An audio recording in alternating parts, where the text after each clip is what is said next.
Okay, so in Revelation 3, I'm just gonna read it. Oh man, I love this passage. It's so difficult, but I'm just gonna read it. Revelation 3, when Jesus is talking to the church in Laodicea, and this is what he says. So I advise you to buy gold from me, gold that has been purified by fire. Then you will be rich.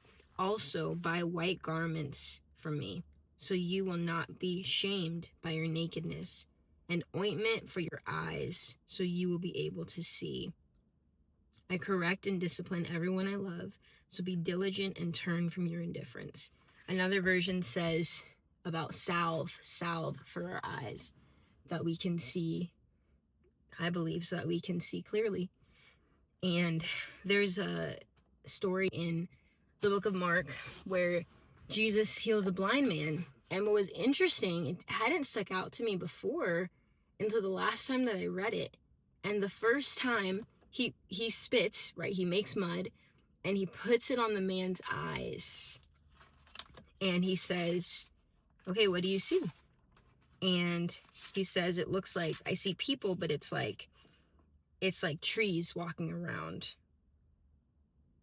And and then the second time, Jesus places his hands on the man's eyes. This is Mark 8:25.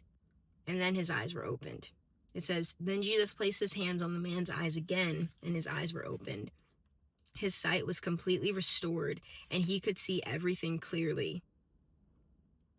So, first off, Jesus made salve for his eyes. Jesus wants to do the same thing for us. I just think it's so funny in a way. Not funny, but the fact that Jesus can do anything. So he could have just spoken, and the man would have been healed. But it was interesting that it was a progressive healing. And I feel like it relates to the fact that we need to constantly come to the Lord and ask for salve for our eyes so that we can see more and more clearly with greater and greater clarity.